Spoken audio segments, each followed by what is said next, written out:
It sure seems like Ashton Jeanty might go to the Jaguars at pick number 5. What would that mean for his dynasty value? We'll discuss that next.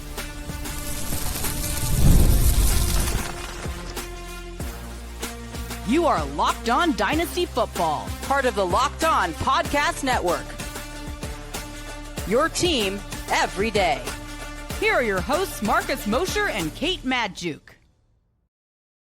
Welcome back to the Locked On Dynasty Football Podcast, part of the Locked On Podcast Network, your team every day. We'd like to thank you for making us your first listen of the day. Today's episode is brought to you by FanDuel. Right now, new customers can get $250 in bonus bets when your first $5 bet wins.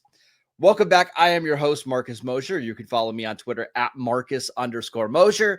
Joining me today, as always, is Kate Madjuk. You can follow her on Twitter at Kate Madjuk. And it's a Wednesday show. So, of course, Matt Williamson is here. Follow him on Twitter at WilliamsonNFL. And on today's show, we're going to take a look at Peter Schrager's latest mock draft for ESPN. He's one of the most plugged in NFL insiders, especially when it comes to the draft. Always very accurate. And he had some interesting picks, Matt, that I want to get to. Let's start with pick number 5, Ashton Jeanty to the Jacksonville Jaguars. This has become a more common pick over the last, let's say, 48 hours. It's becoming the trend. I have my doubts that it's actually going to happen. But if it does, what does this mean for Jeanty's dynasty value?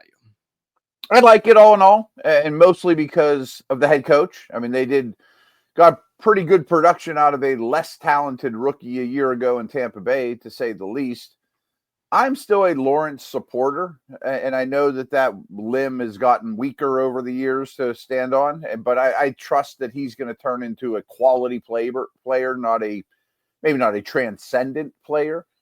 Now, if they do take Jeanty at 5, and he's, as a dynasty asset, I would absolutely hope and pray that they used a second day pick on an offensive lineman.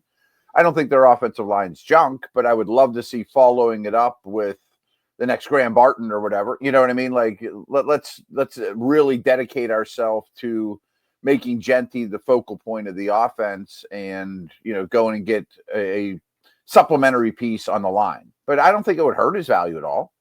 Kate, what do you think? I don't think it hurts his value. And I mean, yeah, the track record for Liam Cohen speaks for itself. Last year, 2024, his first year coordinating for the Tampa Bay Buccaneers, 3rd in offensive yards, 4th in points. There's going to be a lot of scoring opportunity. This offense ranked 10th in the league in terms of total rushing attempts, 4th in total rushing yards, and 3rd in yards per attempt. Like, we know that Liam Cohen can design an offense that is, like you said, suitable to a much less talented running back. Imagine Ashton Jeanty plug and play. But I do think the offensive line is something that needs to definitely be addressed very soon after, because I'm not saying Ashton Jeanty isn't a guy that can't create, yards on his own, absent an offensive line. But I do think if we're going to maximize the value there, I would hope they'd make some fairly early investments, because it almost reminds me of the Steelers when they took Najee Harris in the first round. Like, could it have been a great pick? Yes. Was it probably ill-timed based on the state of their offensive line? Even if that's kind of where they wanted their identity to go? Maybe. I don't know. The thing is, I think Jacksonville will be able to figure out their offensive line. You look at the teams that were in the championship games this year, I don't think any of them spent a first-round pick on an interior offensive lineman. So maybe in round 2, you can get a Tyler Booker or Gray Zabel. I'm not worried about that. What I am worried about, Matt, is they currently on their roster have Travis Etienne, who I think would get traded if they drafted Ashton Jeanty, I think. Sure. They also have Tank Bigsby, who we kind of like quite a bit. Maybe not as a full-time starter, but it does feel like he is a good enough back to take enough touches away from Jeanty, or maybe he's not quite as appealing as he was a few days ago. I was a big Bigsby fan coming out of college, and I'm still on that weak limb as well, although last year was pretty good. It would ruin him, but I still think he's a 2. And I don't think he eats. But he's a very good 2. I think that's my point. Okay. That's one of the better 2s in the league. And I just wonder, if not that it would be a full-time committee, but if Bigsby's too good to like only give 2 or 3 touches a game. Yeah, maybe that doesn't concern me as much. But if Etienne's still in the fold, it concerns me. I mean, if you're the Jags, just fantasy aside, in this market, what are you going to get for Etienne? 6th-round pick? I mean, Probably, the back because he's also bag got of a lot of guaranteed money on his contract left. Right. So do you just hold him rather than flipping him for basically nothing? And then it gets crowded and then it's yucky. Well, because then Etienne's the guy that's probably doing a lot of the passing down stuff, right? Coming in and just, but again, you're drafting Jeanty with not just a year one outlook. It just, to me, next year looks great. He looks great. I think this is a neutral landing spot. I think there's some other landing spots potentially in the first round that get me way more excited than this. But I got to be honest. Would you prefer the Raiders? Yes. And I would also prefer the Bears. Me too. Yeah. I agree with both. So my question for you guys, do you actually think that this is real conjecture? Because I'm looking at this and I'm saying, boy, how convenient. The Jacksonville Jaguars, who haven't been tied to Ashton Jeanty to this point, are suddenly interested in Ashton Jeanty. That guy that's been largely favored to go directly after them to the Las Vegas Raiders. Like, how convenient that in NFL draft week, we have all these sudden narratives just leaking out and everybody's assuming Ashton Jeanty. I just think this is like the timing way too suspicious. I also think, to counter your part, Marcus, on the fact that like Tank Bigsby would eat into the carries, they've had time to evaluate Tank Bigsby, right? I know it's a new or new like everything, new GM, new organization, new offensive coordinator, head coach, but everything. So they don't have the loyalty ties to Travis Etienne. That's a previous regime. Forget about it. Tank Bigsby, I think they've had enough time to at least watch the tape, understand Tank Bigsby probably as a player. And if they like Tank Bigsby all that much to where he would be eating into the workload of Ashton Jeanty enough to make a dent, I just don't think you draft Ashton Jeanty number 5. So I'm calling BS on all of it. Real quick, I mean, to Kate's point, I really think, unlike most drafts, 4 and 5 overall is just draft wasteland. I mean, it is a desert. It's a terrible place to be. And if you could get out of it, if you could convince the Bears to come to 5 to get Jeanty ahead of the Raiders, or maybe you could even convince Sean Payton to go all the way up and go get Jeanty, you'd be way better off. There's no question. But I mean, sticking and picking Mason Graham to me hardly even moves the needle. I mean, it's just a bad spot to be in. Do you know what my thought is, Matt? Is that I think they want to draft an offensive lineman, but they feel like drafting, let's say it's Membu or Kelvin Banks, is a little rich at 5. And that's why you've heard all these buzzy names over the last, 3 days. Hey, they love Tetero McMillan. Hey, they love Ashton Jeanty. Tyler Warren could be an option, trying to entice maybe a team like the Raiders or the Bears to jump up. So that way they can slide back a couple picks and take their offensive lineman who they feel like is a little bit better of a value at 7, 8, 9, 10. I would be shocked if it's Jeanty. I tend to agree. I don't know what I would do if I were them. Probably Membo and just live with it, Yeah. I've been a big Tyler Warren to the Jags fan, who I know is in the mix here in terms of the quote unquote draft week narratives that I don't believe in. So I'm just going to wait and see, but I call BS on all fronts.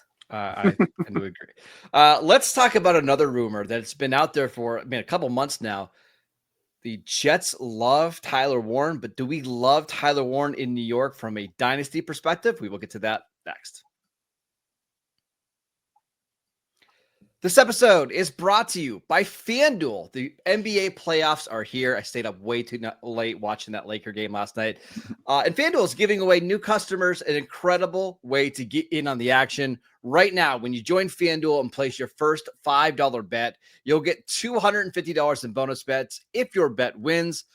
I love how FanDuel makes betting so easy, whether it's picking my favorite team, the Lakers, or diving into player props from 3-pointers to steals to assists. FanDuel has so many ways to bet your favorite player props. Plus, after the game tips off, you can even combine your live prop bets into a same-game parlay for a chance to win big. Don't miss out. Head over to FanDuel.com and claim your $250 in bonus bets today. Welcome back to the Locked On Dynasty Football Podcast. We'd like to thank you for making us your first listen of the day. Let's continue to dive into this mock draft from Peter Schrager, who has the New York Jets selecting tight end Tyler Warren with the 7th overall pick. Matt, it sure seems like Tyler Warren is going to be a top 10, top 12 pick in this draft. But if he lands with the Jets, how do we feel about Tyler Warren's dynasty value? I think there's two ways of looking at it. That other than Garrett Wilson, he really has very little target competition. I mean, I think that sets up great. And if you're going to use that early of a pick on him, I assume he's going to get the football a lot, or at least designed to get the football a lot. Do I trust the quarterback situation? No, really don't. Even Fields is really on a 1-year deal, and I'm rooting for him. And I think that this could be a decent landing spot for him. But all in all, I don't think he's going to feed the middle of the field or be a great point guard for the passing game overall. Now, could there be another guy on the horizon a year from now? Absolutely could. But I say it's kind of a neutral spot too. I mean, I like that he should get a lot of targets. Kate, how do you feel?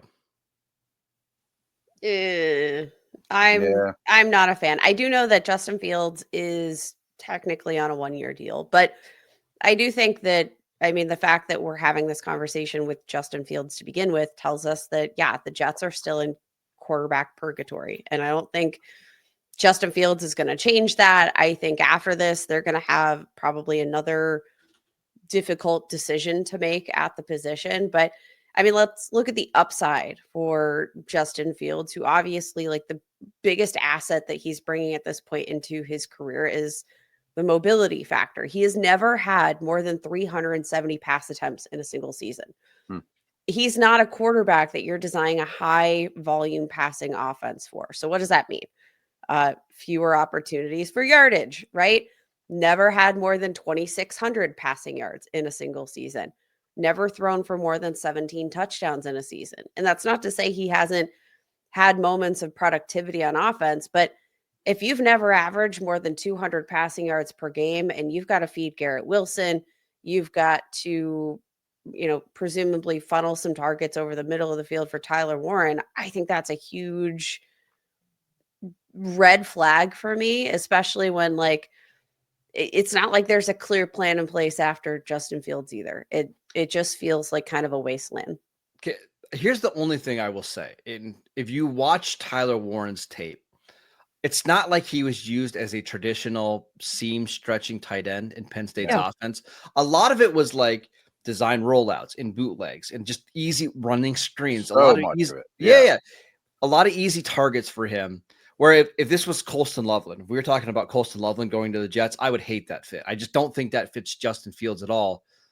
But I do wonder if Tyler Warren, when you move him around, you get him in motion, if this isn't maybe a better landing spot than we're anticipating, because he's not a traditional tight end. So yeah, I'm with you on the difference between Warren and Loveland. And part of me might think Loveland's the better prospect. I know it's not exactly what we're talking about. Only for this reason is there's a lot of evidence on tape of him getting open by himself, not just scheme related. Let's force feed him the ball 1v1. He beats a safety, a linebacker, zone coverage, whatever.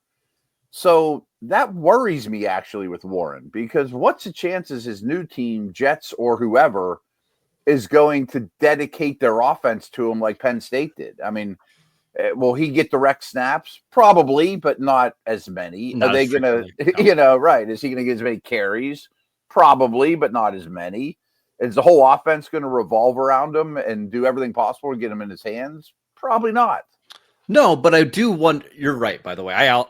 I like Colston Loveland, the prospect, more than Tyler Warren, so I'm kind of with you there. Especially for fantasy, Especially for fantasy. But I almost wonder with a quarterback like Justin Fields, if the best way to make him successful is to do some of these things to get Tyler Warren the football in space, rather than having to make tight throws down the middle of the field. We should also mention the Jets' new offensive coordinator, Tanner Egstren, comes from the Detroit Lions, where they did a lot of similar things with Sam Laporta, like to try to get him the ball in space. Red zone. And I'm not ruling out the possibility that this is a better fit than maybe what we think. Is there just, I just don't, my biggest doubt comes from whether or not there's enough for not one, but two of these guys to eat, because It's fair. Even circumstantially, like, I mean, Garrett Wilson has pretty much been the only one here. Obviously, we had that short tenure with Devontae Adams, but even circumstantially, when he's the only guy in town, we still haven't seen Garrett Wilson yield all that much upside for fantasy, just because of, the lack of quarterback upside, the lack of touchdown upside. So I don't know what diluting that target share would do, especially just given the situation, but maybe not as disastrous as I'm picturing in my head. Matt, I want to ask you about the other tight end pick, because in Peter Schrager's mock draft, he had the Colts trading up to number 10 to go get Colston. Yeah, to go get Colston Loveland. It seems like the Colts are locked into selecting a tight end, but how do you like this fit with Indianapolis? I don't like it at all. And I don't quite understand the infatuation, other than the fact that they're just not very good at tight end. Richardson and Jones are running quarterbacks. I mean, I think they might rival, the Ravens, Eagles, Steelers as the run heaviest team in the entire league. And I really don't think the Colts are short on pass catchers at the moment either. I mean, they're wide receivers, but they're a wide variety of wide receivers. So I don't quite get the infatuation. Some of it, I mean, we've all done mock drafts and written mock drafts. Sometimes you just want to get a player in a neighborhood and you don't know where else to put them. So Warren never falls past the Colts, which I kind of understand, but didn't they lose their starting center and offensive guard too? Yeah. I mean, wouldn't you rather just take Booker and run the ball every play? Well, doesn't it feel like Tyler Warren's a better fit in Shane Steichen's offense anyways? Because it's a lot of RPOs and quick stuff where you get him in the middle of the field and he's moving with the ball. The way that I view Colston Loveland is, like, I want him to be with a good quarterback because he gets open quickly, like get him the ball in timing, in rhythm, and that's the way he's successful. I mean, I'd love to be a chief, but it's not going to happen, obviously, but yeah. Yeah, I mean, he reminds me a lot of like young Zach Ertz, right? And when Zach Ertz had a good quarterback, he was a very successful player. I just don't know if Anthony Richardson and Daniel Jones are the quarterback to give him, make him a top 7, top 8 tight end. I 100% agree with that. I don't love Indy as a tight end landing spot at all. Kate, how do you feel? Definitely no. If I'm a no-go for the Jets, I'm a no-go for Indy. Sorry, sir. All right. Let's talk about future Pittsburgh Steelers quarterback, maybe. Shedeur Sanders, who is falling in all of these mock drafts. What should our takeaway be from a dynasty perspective? We will get to that next. This episode is brought to you by Amazon Fire TV. Did you know that your Fire TV is also an Xbox? You can turn any TV into your gaming and entertainment hub with Fire TV Stick 4K devices. No console required. Just grab your paired controller, subscribe or sign into Xbox Game Pass Ultimate with EA Play included, and you're ready to go. Dive into hundreds of premium titles from EA Sports College Football 25 to Call of Duty Black Ops 6. It's as easy as you stream your favorite shows. It's gaming made simple, and it's all on your Fire TV. And with 4K streaming, you can watch more than 1.5 million movies and TV episodes from your favorite subscribed services like Netflix, Prime Video, Disney Plus, Max, and more. Head over to Amazon.com/Fire TV Locked On, all one word, Fire TV Locked On, to get started. Xbox Game Pass Ultimate subscription and compatible controller required. Available on select devices, including Fire TV Stick 4K, Fire TV Stick 4K Max, and Fire TV Cube. Welcome back to the Locked On Dynasty Football Podcast. We'd like to thank you for making us your first listen of the day. For your second listen, check out the Locked On NFL Mock Draft Show, available on Locked On NFL Draft. Go inside the Locked On War Room for all 32 picks in this Ultimate 7-episode series. The Locked On NFL Mock Draft is available now on Locked On NFL Drafts YouTube or wherever you get your podcasts. All right, Matt, we've talked about Shedeur Sanders a couple different times in this podcast, but it sure seems like his stock is starting to crater to the point where I think a lot of people expect him to be available at pick number 21 to your Pittsburgh Steelers. Not necessarily going to take him there, but he's going to at least be there. And now we're seeing some mocks where he's falling out of the first round completely. Mm-hmm. First of all, is it warranted? And second, should we care from a dynasty perspective? I tend to think that this is a bit of a smokescreen in terms of falling out of round one. I mean, that seems far-fetched to me. I'm not a Sanders fan or believer. I think he'll be fine. Frankly, through my black and gold glasses, I hope they don't take him at 21, but I would understand it. I just want to aim higher. I mean, I know we're not talking Steeler-centric here, but if you're going to deal with Burrow and Lamar and those guys, I'd rather take Milroe later or just wait till next year. And I think this is kind of settling in sort of a Kenny Pickett-like manner. He doesn't run, and he takes a lot of sacks, and I just don't think his upside is big enough for fantasy or the real world, not just Steelers related. So he's never been high on my list, and I don't know that he would change drastically if he goes to the Giants with their second round pick. Kate, how do you feel? Shedeur Sanders, I think, is, again, this sort of enigma. And I don't know really how this pre-draft process has kind of gotten us to where we're at this current moment, because it does feel like it's just been a tumble downward, down the draft hill, down the draft board. It doesn't seem like, I don't know, can you guys think of like really any positive narratives that have come out about Shedeur Sanders or his visits with these teams? I can't think of any. I think, Matt, you're right. Like, he takes too many sacks. He is this pure pocket passer.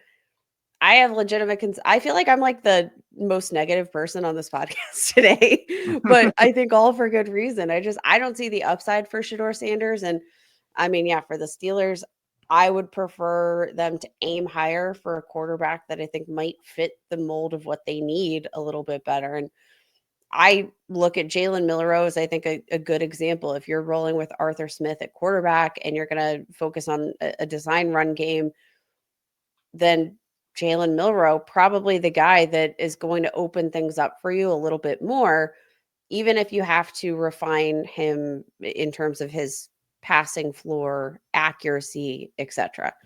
I just don't see the upside for Shedeur in the NFL or for fantasy, to be quite honest. So, Matt, one of the things I want to ask you about is, I've always thought Shedeur has a little bit of a lower ceiling as a quarterback, just because he's not really much of a runner.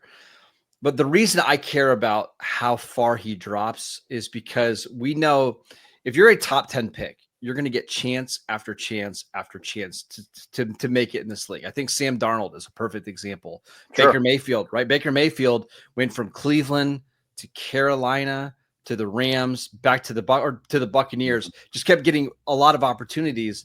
There's tons of Wentz, and I mean, we go on and on, Mariota. I mean, this goes with Jameis. I mean, over and over. Yeah.